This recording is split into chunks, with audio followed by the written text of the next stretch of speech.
Byron Whitaker from the Department of Procurement Services, and I will let Byron take you through his portion of Building Chicago construction, contracting, job opportunities overview. And if you give me just a second, I will get Byron on. And you can go, Byron. Okay, good afternoon, everybody. Okay, thank you, Jackie. Good afternoon, everybody. As Jackie said, my name is Byron Whitaker. I am the Deputy Procurement Officer with the City of Chicago Department of Procurement Service, and I oversee the architectural and engineering contracts as well as the city construction contracts. Today, my portion of the presentation is going to cover programs and bid incentives as they relate specifically to the City of Chicago construction contracts. I'm going to talk about the City Small Business Initiative, or as parenthetically SBI construction contracts, the Mid-Sized Business Initiative, MBI construction contract. I'm going to also speak a little bit about the equal employment opportunity, as well as the apprentice utilization bid preference as relates to City of Chicago construction contract. Okay. In terms of the Small Business Initiative, SBI, for city construction contract, the program goal is designed to encourage small businesses to participate in city-funded construction projects under $3 million in total cost. The key points of the SBI program is small, local, the 6-county region. Businesses are exclusive bidders. There's 2 tiers to SBI, SBI 1 and SBI 2. The difference between the 2 tiers is that SBI 1 covers project costs less than $3 million, and you must meet the SBA size standard to participate. As relates to SBI 2, the project cost is less than $2 million, so it's 1 to 2 million, and you must meet the one half of the SBA size standard. If you're interested in looking up the municipal code as relates to these particular programs, it's right there on your screen, municipal code 2-92-710. Okay, I'm going to the next slide. The next slide talks about the Mid-Sized Business Initiative for Construction, or the MBI program. And the program goal for the MBI is designed to increase small and mid-sized businesses' participation in city-funded construction projects between $3 and $10 million in cost. So in other words, you have the SBI 2, 1 to 2 million, the SBI 1, 2 to 3 million, and now you have the MBI 3 to 10 million. And the key point of the MBI is for small and mid-sized local 6-county businesses are exclusive bidders, and the estimated project cost is again 3 to 10 million, and the eligible bidder size is 1 and 1/2 times the size of the SBA size standard. And once again, the municipal code referencing this particular program is 292-800. Now I'm going to move and talk about the equal employment opportunity bid incentives as relates to city construction contracts. Okay, the program goes that the bid incentive is available on all construction contracts valued at $100,000 or more, and is designed to increase the minority and women journey representation, minority, women journey workers, apprentices, and laborers. Actually, let me amend this a little bit. It's designed on city construction projects that are funded by the city. It's not applicable for federal contracts. The key point is that any bidders proposing to utilize minority and women journey workers, apprentices, and laborers on a construction contract may apply for these incentives. And the documents will be, the information will be in the bid document. The bidder must show his commitment to utilize minority and female workers in any 3 categories by completing the canvassing formula in the bid. And that canvassing formula, like I said, will be in the bid document, and it's pretty self-explanatory. However, if you had any questions about it, you would then contact the procurement specialist that's handling that project. The next slide is talking about the apprentice utilization bid incentives, and that program goal is designed as an incentive for city prime contractors to utilize apprentice for construction contracts. An apprentice means any person who is, one, sponsored into an apprenticeship training program by a contractor that is authorized by a union to sponsor apprentices, and two, enrolled in or has graduated from a construction technology training program administered by the City of Chicago, or is a graduate of a high school operated by Chicago Public Schools. Contract is applicable for contracts $100,000 or more. However, your incentive, you don't get a bid incentive on that contract that you're bidding on. You get an incentive for future contracts. And the tiered incentives is for 5 to 10% work performed by an apprentice, you'll get a 0.5% bid incentive. For 11 to 15% project area subcontract work, it'll result in a 1% bid incentive. And once again, the municipal code that governs this particular program is there. It's 292-335.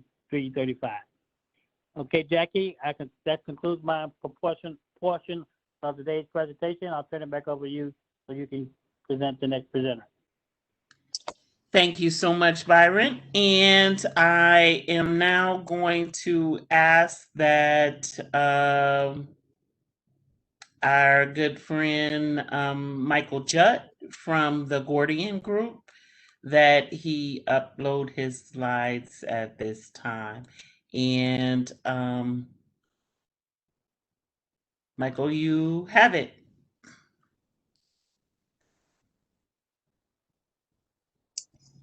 All right, thank you very much. Let me blow this up here.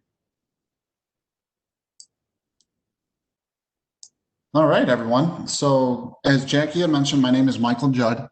I am the account manager for the Gordian Group, and on behalf of the City of Chicago, I will be talking about the job order contracting program.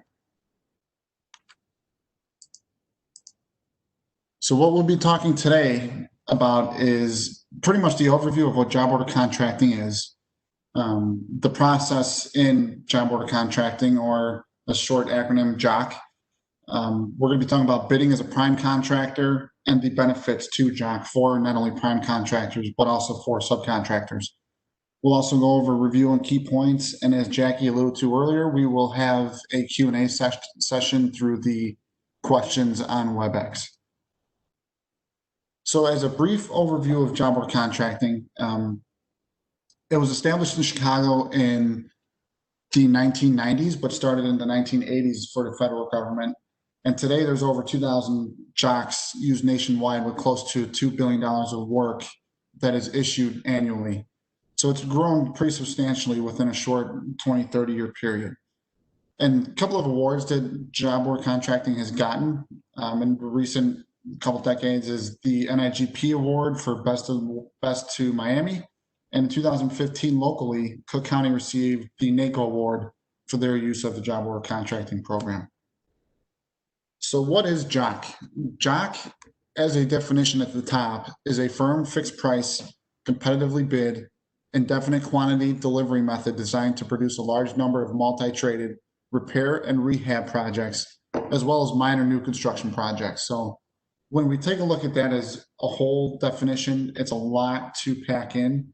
So we like to break it down into three components. The first component is firm fixed price, which means that when you bid on one of our contracts, you are bidding on prices that are in what we call the construction task catalog, where it's a catalog full of preset prices.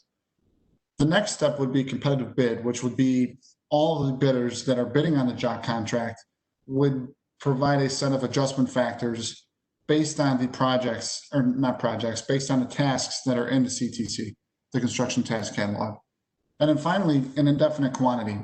So no projects are identified at the time when the contractors are submitting their bids for the JOC program, but the contract is for a fixed term and fixed amount per volume, which means that they can assign you 1 or 2 large projects, or they can assign you 20 to 30 smaller projects. So it really depends on what program and department agency in Chicago that you're looking for. So JOC is another delivery method outside of delivery methods such as in-house trades, traditional bids, and term agreements. But it's important to know that it's not meant to replace any of these methods. It's just another tool for the city to accomplish work. And job work contracting is a streamlined process. So the two-part series that we kind of like to break this down into is when bidding on one of our job contracts, you have to bid as a prime contractor. So that's part one, which is bidding the umbrella, if you like to think about it, the umbrella under or over all of the little components or task job orders. So we like to look at it as the owner advertises the job contract out to the street, and then we go through the RFP process to get contractors to submit on those bids for the departments. And then finally, the department awards you this big umbrella job contract for X amount of dollars for X amount of years. Then once you're awarded, that's when you actually start procuring individual projects from the owner. So you're bidding on a contract at first. And then once you get the contract, the owner likes to assign you projects. As you can see, we have 3 projects, A, B, and C. And that's when subcontracting opportunities are provided as well. So the job process is pretty much broken down into 5 simple steps. Number 1 is the joint scope meeting, where after you get awarded the contract, after part 1, this is during part 2 when the owner actually gives you work. So you guys go on a joint scope meeting, and afterwards you come up with a scope of work in order to move on to number 2, request for proposal. The owner will request that you provide your proposal, again, based on the construction task catalog prices that are provided at the time of the bid, based on that scope of work in number 1. After they issue you an RFP, that's when you would move on to step 3 to proposal development. This is done using an e-Gordian system, and we'll get into that a little later in this presentation. Then step 4 would be reviewing your proposal that you submit to the owner. After you and the owner agree on a proposal, then they move to step 5 to issue you a job order, and then start normal construction activity afterwards. So what's really important about the job work contracting program is that it's based on a performance-related contract. They being the owner, in the contract provide specific language stating that there is a minimum that they have to meet, whether it's 15,000, typically it's 25,000 or 5,000. Once that minimum value is reached, they don't have to issue you further work unless you're performing very well as that prime contractor. So a couple of performance related measures that they like to task on is responsiveness of the contractor from both the project development phase through construction, meaning scope definition in the development phase and timely and accurate price proposals based on the prices in the CTC. And then the construction phase for timely startup or effective management on each project that you're assigned. It's also measured based on the success in developing a partnership and relationship with the owner, because this industry is about that relationship. So it's very important that that is quantified, in which we have an evaluation for based on a rating of 1 to 5 scale. If you're giving the owner a hard time with pricing or not responding accordingly, etc. And it also depends on having an accurate adjustment factor and quality staff. You want to make sure you're staffed appropriately based on what department or job work contracting program that you're interested in. So these are the measurable performance standards that I was alluding to in the previous slide. You want to have quality price proposals. They want to be timely. You also want to have timely construction and quality construction. And probably more importantly is the achievement of the MWBE goals, because that is also illustrated in the contract that you have to meet or exceed those goals for fair work, and achieving the self-performance goals, meeting or exceeding your self-performance goals set forth in the contract documents. So that's pretty much the JOC process, but a lot of questions that a lot of contractors have is, how do I actually bid as a prime contractor? You're going to want to go to e-procurement, and there's a whole process for that, and DPS does a great job of illustrating that through further WebEx presentations, and you'll definitely want to look on the DPS website for that. But once you download the solicitation from e-procurement, you're going to be issued 4 or 5 books. Book 1 is the instructions and execution documents, how to submit a bid in job order contracting. Book 2 are the general conditions and JOC special conditions that you have to abide by during the contract. Book 3 is the construction task catalog, which I've previously mentioned. And Book 4, the technical specifications that tie into that construction task catalog. And then some owners will have their own specifications that they want you to go by, which would be Book 5. So obviously coming up to this point, the construction task catalog is a very important book for job order contracting. What it is, it's a catalog of pre-priced construction tasks that's organized by the master format CSI. All of these prices include local labor, equipment, and material costs, specifically in the city of Chicago, and it's customized based on the tasks and standards based on the department needs. So the one important thing about this is that the prices in the CTC are fixed prices throughout the duration of the contract. So when you bid on a job contract, it's important to see the prices in the CTC and compare them to your trades, which we'll get into in a little bit, and understand the duration of the project or the contract. So for instance, in this section, we kind of pulled a page from our CTC to illustrate what it looks like. You have your CSI master format to the left, which is 3216, and then a full description of the task, which is curbs, gutters, sidewalks, and driveways. And it's a little small, but once DPS issues this PowerPoint to you, you'll be able to see that the note says it includes transitions and demolition, cast in place concrete curbs, etc. Moving over to the right, as you can see, as I illustrated, the price includes labor, material, and equipment, which is $7.18 per linear foot. And they also give you a demo price in case the owner wants you to demo a curb, gutter, or sidewalk, etc. And then you have section plus task notes and modifiers for whether it's an economy of scale, whether you are doing less amount of work, which is probably going to be more priced for you, or if you're doing a greater amount of work, which is less in volume cost. So you want to make sure that you understand this and understand what each task item illustrates in the construction task catalog. So once you take a look and review the CTC, there's a lot of steps that you need to take to successfully bid. Obviously, number one, like we already discussed, was determining the direct cost. So you want to analyze both the CTC and the specs, because for every CTC line item, there is a specification that includes a certain amount of work. Completeness and clarity, reviewing the CTC price against what the price is compared to what your price is for accomplishing the work. If they, if your prices cover subcontractor overhead and profit, prices in the CTC don't include that because that should be included in your adjustment factor. And that's what is the competitive bid based on job order contracting. And I'll get into that in a little bit as well. But step 2 is determining the overhead costs and profit expectations. Bonding, insurance, main overhead, all of that is included in your adjustment factor. So it's important to know that those costs are not accounted for in the CTC because that's the competitive bid aspect of JOC. Step 3, you want to understand the normal hours and the other than normal working hours factors that are tied in to your factor when you bid based on the price in the CTC, because those prices, again, are fixed. They don't account for normal work hours or other than normal working hours. So your factor, because it's competitive bid, accounts for that. And then step 4, specifying equal employment opportunity commitments and determining the award criteria figure. The bid forms that are in book 1 that we're going to walk through in the next couple of slides, they give you a checklist of what you need to do. So it's relatively easy.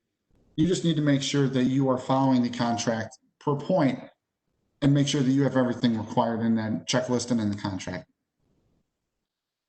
So the preferred method for analyzing the price in the CTC, as I briefly mentioned, was comparing the construction task costs to your costs. So this kind of gives you a demonstration of what you want to do. You want to select the comparable projects from your files, hopefully more than one, because you want to make sure you account for your economy of scale. And let's say that you got a project based that paid you $82,323. Moving to bullet point 2, let's say you reviewed the CTC and built a price proposal based on the costs in the CTC and the line items in the CTC at a factor of 1, because you're not adjusting that factor yet. You want to just see where the CTC costs come out to, which is a no adjustment. And that price comes out to $75,746. Obviously, you have about a $7,000 range that you need to make up for because the prices in the CTC aren't paying you as much as what you got in other projects before you came along the job order contracting project. So if you were satisfied with that 82,000, which covered your direct costs and overhead and profit and bonding and insurance and things like that, then you would need an 8% markup, which would be 82,323 divided by 75,746, which would get you a normal working hour factor of 1.0868. That is the 8% increase to cover that $7,000 difference between 75,000 and 82,000. So that's kind of how you want to base your adjustment factor based on the CTC line items in job work contracting. And it's extremely to note that you don't really want to stop there. You want to select more than one because, again, there's an economy of scale, there's smaller projects, there's larger projects. So you want to make sure that you're comfortable with the adjustment factor you're submitting based on the department, the volume of work, the bid term year amount, whether it's 3 or 5 or 1. You want to make sure that you cover as many aspects of this as you possibly can. And this is kind of, we like to throw this in there, but this is an example of what an Excel sheet would look like. So you could organize it based on CSI number and description, and then it'll give you the unit measures, so square footage and quantity and things like that. This is how you want to make sure that you build your proposal so you can get an accurate adjustment factor at the time of bid. So a couple tips that we like to give while you are reviewing the documents and bidding as a prime contractor. Obviously, you want to bid correctly. So you want to anticipate the type of work that that city department expects you to complete using job work contracting.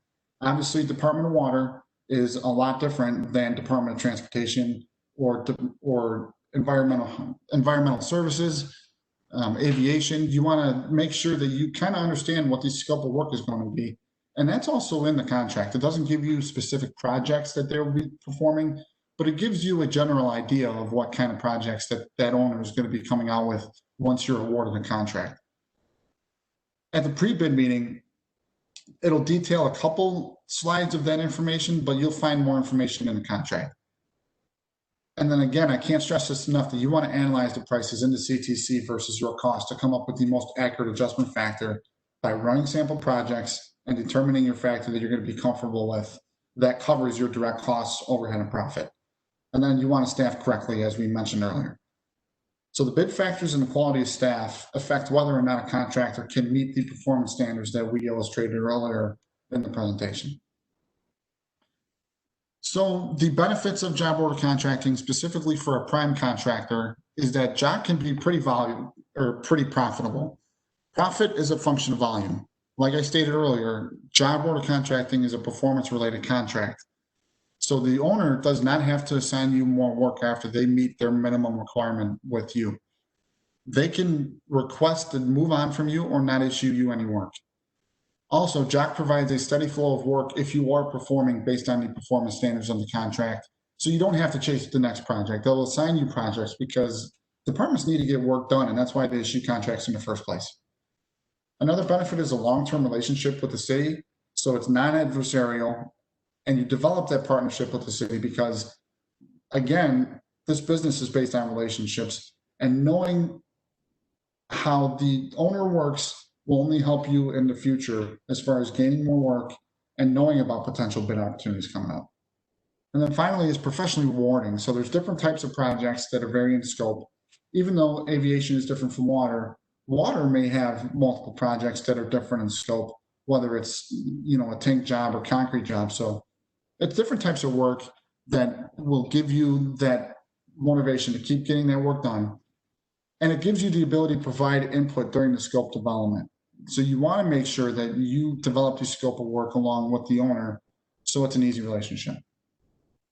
The subcontractor's benefits are that even though there are no projects identified at the time of bidding, prime contractors know that some of them know that they cannot staff up enough to self-perform the work.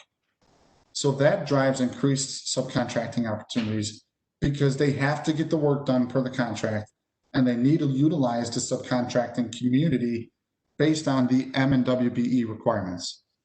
They need to use subcontractors. So it's a simplified procurement process for the city, allowing them to procure more work in a shortened period of time, which enables the city to use MWBE subcontractors. And there's multiple projects on multiple sites simultaneously moving at the same time. The contractor could have 5 projects and not be staffed up enough. And they need to use these M and WBE requirements to get work done. So those are these subcontracting opportunities for the prime contractors. So the way to get in as a subcontractor in job order contracting is contact the prime contractors that have job order contracts now in the city and establish a relationship with them.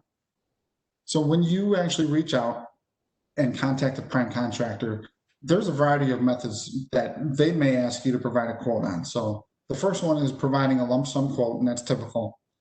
But also some contractors may want you to provide a lump sum quote with a material breakdown, because again, they have to use our CTC. So they need to know your quantities of material and your quantities of labor and equipment so that they can match that with the prices in the CTC.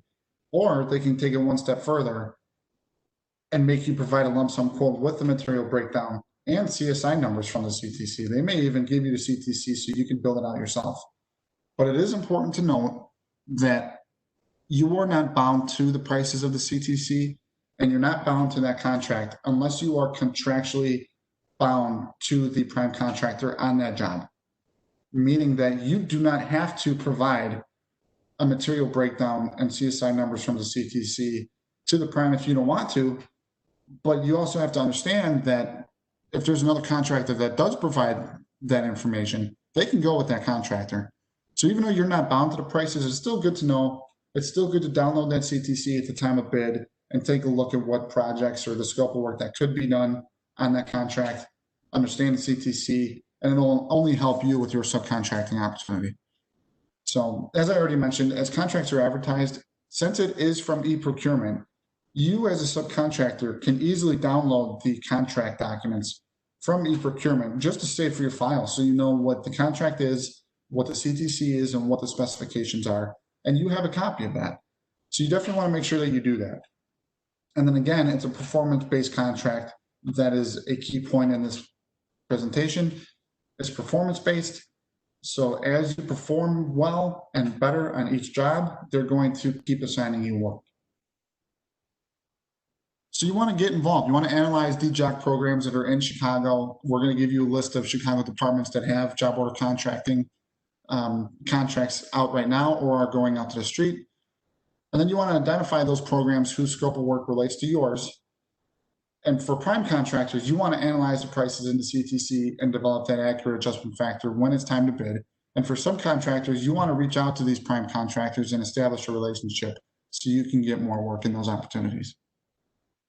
So as a quick review and key points of this presentation, job order contracting is an established procurement system used by the city of Chicago.